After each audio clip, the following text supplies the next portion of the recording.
Sometimes people make jokes about us, making fun of our imperfections or things that we did wrong.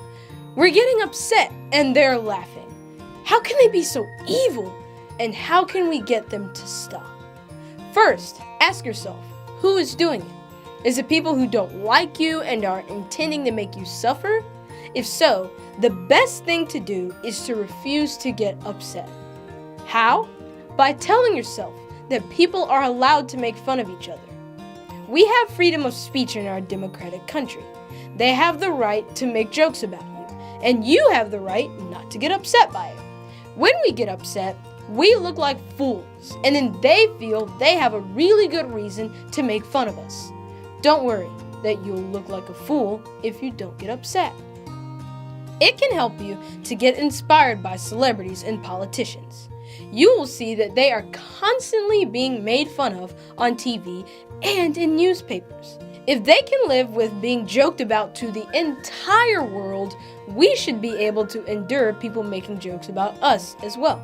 But how about if it's our friends who are making jokes about us, or people who don't hate us, but just like making jokes at other people's expense? There are a few options. One is to let them do it and don't get upset. It is more likely to fizzle out if you let them do it. Another is to let them know maturely, without sounding upset, something like, "I think you're overdoing it already. I'd appreciate if you cut it out." If they're your friends, they may be considerate and stop. But if they don't, just let them do it and don't pay attention. We can't always get what we want in life. But there's another option. Sid Caesar was a famous comedian in the early years of television, as well as on radio in the decades before TV appeared. He said, "Learn to laugh at yourself, and you will find yourself laughing at things that would make other people cry." It means if you can laugh at yourself, it becomes hard for anyone to hurt you. How can we learn to laugh at ourselves? How do we do it? It involves realizing that we are not perfect, and we don't have to be perfect. Ask yourself, what is an emotionally healthy person? Is it someone who takes himself so seriously that he gets upset whenever someone makes fun of him? Or is it someone who knows he's not perfect and can take and make jokes about himself? The second, of course. It is not healthy to demand to be treated like we're perfect. Consider this. Do you know a perfect person? There's no such thing. No one is perfect. If I have imperfections, don't you see them?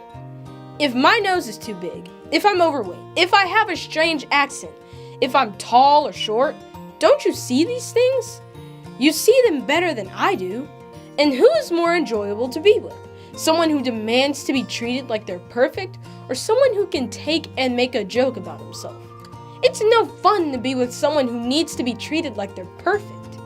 So once I realized that no one is perfect, you see my imperfections better than I do, and you don't hate me because I'm imperfect, then I can relax. And instead of getting upset when you make fun of me, I'll be able to laugh along with you. It's important to realize that there is a biological purpose to humor. People all over the world laugh, and we laugh about the same kinds of things. We laugh at people looking stupid, clumsy, and miserable. In no society in the world do people find it funny when people look good. In no society are compliments funny. Only negative things are funny. It's not enough only to know what's right with ourselves. We also need to know what's wrong with us. Otherwise, we can improve ourselves. So, humor is a way that people let each other know what is wrong with them, and Mother Nature rewards it with the response of laughing. It feels good because she wants us to stop taking ourselves too seriously and to let each other know what's wrong with us. Perhaps the funniest shows on TV are roasts. If you've never seen a roast, look it up on the internet. In roasts, they take famous celebrities and put them in a hot seat. The celebrities' friends, relatives, and colleagues take turns going up to the podium to insult the celebrity. They are trying to outdo each other with insults, and they are saying true, nasty things about the celebrity. Everybody, including the celebrity, laughs.